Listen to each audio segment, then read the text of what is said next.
Vendredi dernier, la nouvelle est tombée. Il s'agit de cette nomination du nouveau secrétaire général du côté de l'Assemblée nationale en la personne de Noël Essiane, ancien maire de la commune de Saint-Mélima.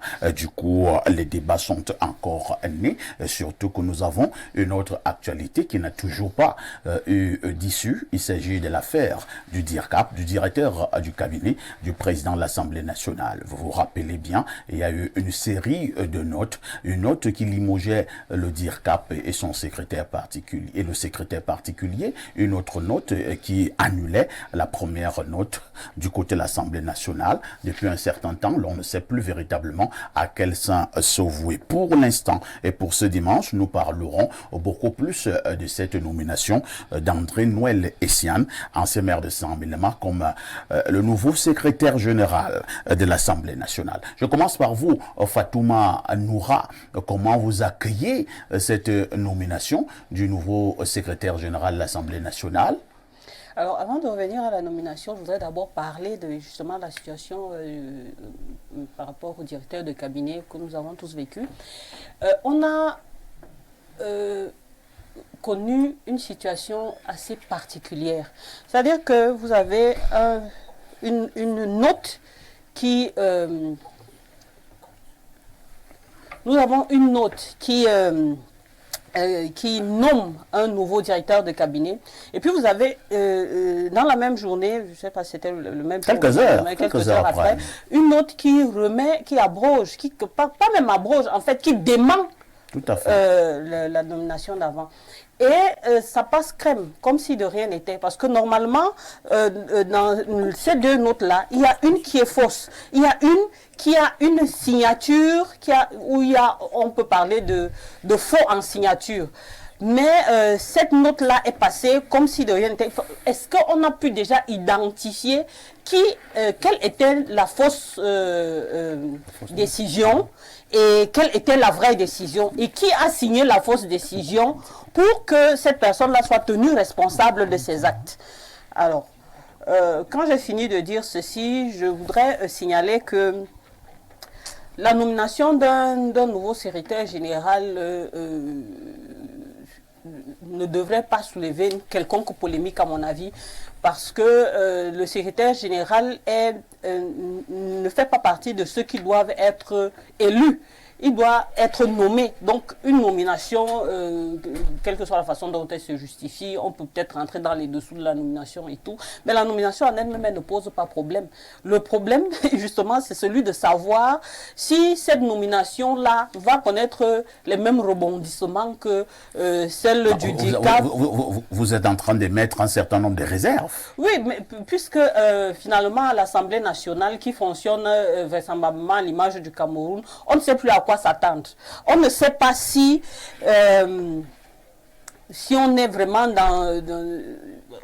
on est en train de vivre carrément toute une comédie.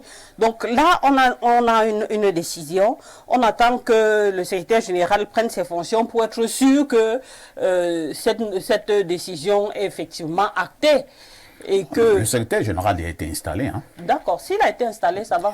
Donc je pense que sa nomination, normalement, ne pose aucun problème, puisque le secrétaire général est normalement nommé, pas élu comme les députés ou les autres membres de l'Assemblée nationale.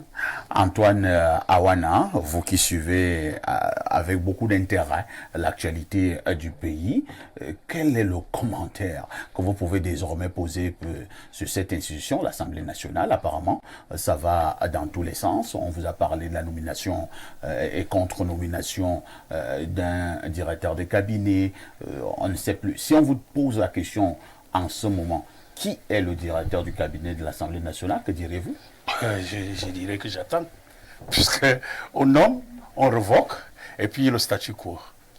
Ça, c'est un problème. Et puis, parfait, je vais vous dire une chose sincère. Il y a un peu de l'imbroglio dans le fonctionnement même de l'institution Assemblée nationale au Cameroun. On ne sait plus qui est qui. Même la nomination du secrétaire général. Et il y a eu des positions vraiment divergentes. Moi, j'ai lu un article de Jeune Afrique qui dit que c'est le c'est plutôt le président de la République, Paul Biya, qui a proposé la nomination de l'ancien maire de Saint-Méliva, M. André Noël Essiane, au poste de secrétaire général. Est-ce que c'est le président de la République qui nomme à l'Assemblée nationale? Proposition. Jeune Afrique, je vous relate. Le président fait des propositions de nomination à l'Assemblée. Il a proposé, je vous dis l'article de Jeune Afrique. C'est pas moi qui le dis, c'est Jeune Afrique, j'ai lu. C'est pour ça que je vous ai dit qu'il y a l'amalgame là-bas. Et c'est l'imbroglio total. Que c'est lui qui aurait proposé Essiane et que le PAN a refusé. Parce qu'il voulait mettre aussi sa personne là-dedans. Ça s'est arrêté là comme ça. Et puis, il y a d'autres voix qui s'élèvent et qui vous disent que il y a une certaine élite qui aurait sauvé l'ancien maire de Saint-Mélima, André Noël Essiane, d'une condamnation et qu'il aurait intervenu. Et après, il a échappé à cette condamnation-là au TCS alors qu'il avait une affaire qui passait, dont il devait comparaître libre. Voilà. Il y a ça. C'est un autre point. Parce que vous allez voir la difficulté de cette histoire-là. Bien. Il y a encore une autre élite. Donc, ce soir, vous savez, j'aime citer les noms, mais aujourd'hui, je ne vais pas citer les noms. Je vais vous parler des élites. Voilà, il y a une autre élite aussi qui propose à la place, pour remplacer André Noël Essiane, le nouveau maire de Saint-Mélima, M. Bokono, que vous connaissez très bien. Il y aurait eu une autre élite, donc je préfère taire le nom ici, qui aurait proposé. Bien, mais lorsque la nomination arrive, escrutons un peu ce que M. Essiane lui-même a fait. Qu'est-ce qu'il a fait? Dès qu'il a été nommé, il a pris son téléphone pour féliciter ou remercier une élite de la Haute-Sanaga. Ça, c'est au vu de tout le monde. Ah oui, pour remercier cette élite et féliciter. J'ai dit ce soir, je ne cite pas les noms. Je vous dis des élites. Mais si vous parlez d'une élite de la Haute-Sanaga, on peut commencer à soupçonner. Non, on ne peut pas soupçonner puisque Lambert, non, ce n'est pas une élite de la Haute-Sanaga. Jean Lambert, dans votre collègue.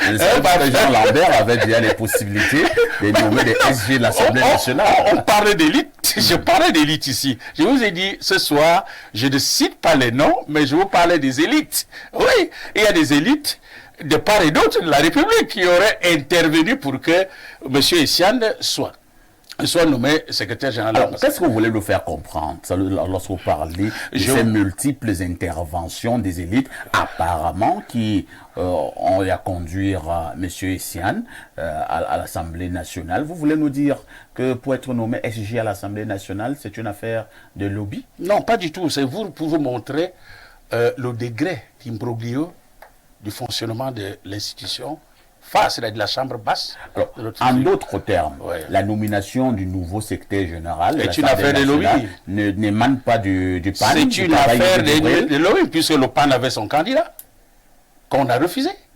Et maintenant, c'est le candidat des élites. C'est le PAN qui a signé. C'est lui qui signe par arrêté, parce que c'est lui qui doit finaliser, formaliser la nomination par arrêté. Vous voulez dire que le nouveau SG de l'Assemblée nationale a été imposé au PAN? A été imposé au PAN. Bon gré, volens, nolens, comme on dit vulgairement. Bon, maintenant, je reviens donc à votre thématique. Vous avez posé une question fondamentale. Est-ce que le nouveau secrétaire général est donc l'homme de la situation? Voilà la grande question. Face à ces désordres-là, vous avez bien, vous formulez bien vos sujets, au thème. Face donc à tous ces désordres-là, est-ce qu'il est l'homme de la situation? Alors, quelle est la situation de l'Assemblée nationale? Une institution criblée de dettes. 22 milliards de francs CFA de dettes. Je ne voudrais pas aller dans le désordre qu'il y a là-bas. L'Assemblée nationale contracte des dettes, pourquoi faire? Ben oui, je vais vous dire, l'Assemblée nationale a l'image même du Cameroun. Vous savez, nous sommes un pays hyper endetté. Je peux vous donner, je peux interroger les déficits des comptes courants, ainsi de suite, les faux endettements. Parce que actuellement, nous sommes dans une spirale d'endettement improductif, dans tous les services, jusqu'aux administrations territoriales décentralisées. Nous le sommes très bien. Si je vous donne les chiffres tout de suite, mais ça donne les sueurs froides, franchement. Et surtout, qui détient cette dette? La dette camerounaise. vous avez... Donnez-nous les chiffres. Vous avez la Chine, 61,8%. Vous avez la France, 28,5%. Vous avez la Banque mondiale, 37,6%. Vous avez la Banque africaine de développement, 27,6%. Vous avez le FMI, 20,9%. Pour le montant total de 6,335 milliards de francs CFA au titre de la dette extérieure. Voilà. Bon, voilà. Maintenant, la dette publique au Cameroun. Vous avez la dette publique au Cameroun qui progresse de 5,2% en fin mars 2023. C'est récent, hein? Et puis maintenant, ça va à 11 203 milliards de francs CFA. Ça, vous pouvez interroger les chiffres au niveau de la CCA, la Caisse autonome d'amortissement du Cameroun. Je n'invente rien. Bien, alors, on se pose donc la question de savoir, est-ce le nouveau EG, qui est le secrétaire général, est le poumon administratif d'une institution? Voilà. Et la note d'un questeur, Aboubacar, qui a envoyé une note confidentielle au PAN pour relever toutes ces imperfections financières au sein de l'Assemblée nationale, en dit long. Alors, comment est-ce que le nouveau SG sera l'homme de la situation? Il faut deux raisons fondamentales à cela. La première chose, c'est qu'on lui donne quand même les coudées franches pour pouvoir mener à bien ses missions. Il a des missions là-bas.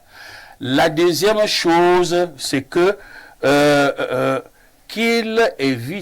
évite le goulot d'étranglement qui sévit là-bas avec les guerres de positionnement et autre chose. La troisième chose, on dit vulgairement en droit, un homme, une mission, des moyens. Il faut qu'on lui donne des moyens pour pouvoir travailler. S'il n'a pas ces trois choses-là, il ne peut pas être l'homme de la situation. Merci beaucoup. On va passer la parole à Dr Eyon. Dr Eyon, André Noël Essiane, qui est dorénavant le nouveau secrétaire général de l'Assemblée nationale. On doit dire qu'après avoir passé plus de 10 ans à la tête de la mairie de Saint-Mélima, pour partir de là, ça n'a pas été chose facile. On a également assisté à un duel entre André Noël Essiane, maire sortant de l'époque, et maintenant M. Bokonou, le maire entrant. Et une fois de plus, on a encore assisté à un duel au sommet des élites du côté de Saint-Mélima. Est-ce qu'il faut finalement dire que partout où André Noël Essiane arrive, c'est une guerre au sommet des hautes personnalités, ainsi de suite, ainsi de suite? Merci beaucoup. D'abord, je dois dire que pour moi, ce n'est pas étonnant. Si ça arrivait autrement, je devais dire que le Cameroun a changé. Ah bon? Donc, pour moi, c'est très normal que ça arrive jusqu'à ce qu'on aura un autre Cameroun nouvel ou un Cameroun normal. Parce que pour moi, le Cameroun n'est pas normal. Parce que quand vous voyez d'abord ce que le PAN a dit, dans son mot de vertu, la phrase qu'il a utilisée, le pouvoir... La séparation des pouvoirs. Depuis quand il constate qu'il n'y a pas de séparation des pouvoirs? Depuis la dernière session. Et cette phrase-là a été dite par rapport à quelle instance? Parce qu'il n'a pas continué à expliquer ce qu'il Et il a voulait insisté dire. en disant que chacun reste à sa place. Exactement. C'est comme ça qu'il a conclu. Chacun reste à sa place. Qu'est-ce qu'il voulait nous dire? Et pourquoi il nous dit cela maintenant? Donc c'est comme le Dr Wada a dit, parce qu'on n'a pas respecté ce qu'il voulait. Oui. C'est très clair comme ça. Et moi je pense que c'est une décision stratégique politique. Pour mettre quelqu'un là qui sort de l'un des camps, qui cherche à conquérir le pouvoir, de savoir ce qui se passe à l'Assemblée nationale. C'est très simple que ça. Ah bon? Oui. C'est très simple. C'est stratégique. C'est très stratégique, surtout avec les choses qui sont en train de manifester là. Pour moi, ce n'est pas une question d'erreur, c'est planifié. Non, il ne faut pas prendre ça au premier degré. Pas du tout. Ce n'est pas qu'il part là-bas pour aller faire fonctionner très bien le... Non, c'est pour aller être là dans le secret de ce qui se passe là et pour être sûr que le PAN peut être maintenant réglé par rapport à ce que l'exécutif veut. Et surtout ceux qui sont en train de gérer les choses. Parce que comme vous avez dit, moi je me demande même la question pourquoi le même nom. On veut me dire qu'il n'y a plus de gens au sud ou à Saint-Mélima, même là, que le nom pouvait revenir pour qu'eux aussi goûtent ce qu'ils sont en train de travailler. Le parti est fini avec ces gens-là qui sont là. Et nous sommes dans les forums que vous connaissez là, que je vois les gens qui parlent beaucoup là et qui nous donnent les leçons. Moi, je me demande ce qu'ils disent par rapport à cela. Donc, ça pose aussi problème. Pourquoi ça doit être ces mêmes personnes avec tout ce que nous sachons là? Ça veut dire qu'il est un bon player pour ceux-là qui sont en haut. On ne veut pas les gens clean. Pour moi, je pense qu'il y a beaucoup de problèmes dans ces choses-là. Donc, le lobbying est vrai et c'est clair et ça s'est passé et on a imposé et ça s'est aussi passé. Et c'est pour ça que pour celui-là des directeurs du cabinet que l'OPAN on lui a laissé gérer ça comme ça. Parce que la première décision a été lue dans le journal. Au journal de 17h. Et on ne peut pas lire ce genre de notes si ce n'est pas venu par une autorité compétente. Ou ça n'était pas donné parce qu'on ne lit pas les choses comme ça. Qu'est-ce que ça vient de moi? On va me demander par rapport à quoi que j'ai amené ça. Donc pour le démentir, comme on a dit, qu'est-ce qu'on a fait de tout ça pour progresser même à l'installation du secrétaire général? Et si vous voyez bien, je n'ai encore vu aucune photo entre le secrétaire général et l'OPAN. Jusqu'à présent. J'ai vu plusieurs photos et les autres choses là. Sauf si je me trompe. Mais je n'ai pas encore vu une photo. Il faut d'ailleurs dire que c'est pas l'OPAN qui l'a installé. Hein. Oui, donc, oui, voilà, même la lecture de cela, ce n'est pas l'OPAN.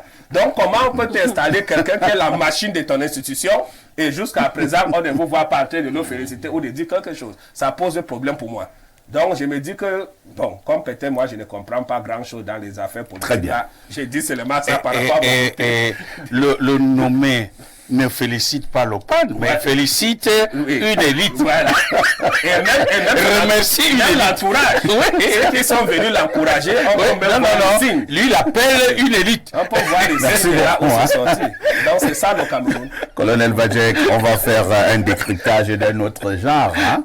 Cela a quand même aussi attiré mon attention. C'est-à-dire que le colonel Badjek, nomme parfait à ici. Au niveau du tableau des remerciements, parfait ici remercie d'autres personnes, sauf le colonel Badjek qui a nommé parfait ici. C'est curieux. Monsieur André Noël-Essiane, nommé par le président de l'Assemblée nationale, remercie d'autres personnalités, mais sauf le PAN. Est-ce qu'il n'y a pas quand même un problème? Ne fût-ce qu'une affaire d'élégance. Bon, écoutez, vous savez, rien n'échappe à l'opinion camerounaise aujourd'hui, et surtout avec le management par les réseaux sociaux, c'est assez difficile, mais vous savez également que les réseaux sociaux ont aussi beaucoup de gens inutiles qui ont le même temps de parole que les gens utiles, ce qui fait que c'est difficile. Moi, je n'arrive pas, vous savez, peut-être c'est parce que je ne regarde pas ce genre de discussions qui, pour moi, peuvent s'avérer vaines, mais ça relève quand même quelques interrogations. Ce que je regarde, je me dis, bon, écoutez, la nomination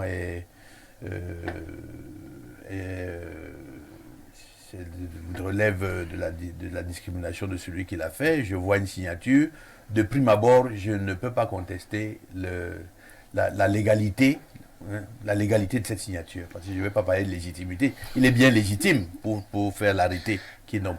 Maintenant, compte tenu de ce qui s'est passé avant, est-ce que nous ne sommes pas en droit d'émettre également des réserves? Les réserves, on devrait les émettre, et surtout venant de l'Assemblée, qui est une institution quand même de très haut niveau. Et vous savez, moi, je suis républicain. Je voudrais bien m'en tenir à toutes les communications qui se font, et le directeur du cabinet qui a été un temps soit peu, qui a sauté et qui est revenu, et au secrétaire général qui a été nommé. Moi, ce que je dis, c'est qu'ils sont devant leurs responsabilités dorénavant, et qu'on nous épargne, encore au niveau de cette sphère institutionnelle, des atermoiements du genre, quoi. C'est-à-dire qu'il faudrait qu'il y ait le maximum de sérénité. Et je dois vous dire, pour ceux qui disent peut-être qu'il fallait un contrepoids pour venir regarder, vous savez que l'Assemblée, le parti majoritaire, c'est le RDPC. Donc, s'il faut avoir des renseignements, on peut les avoir d'une manière ou d'une autre.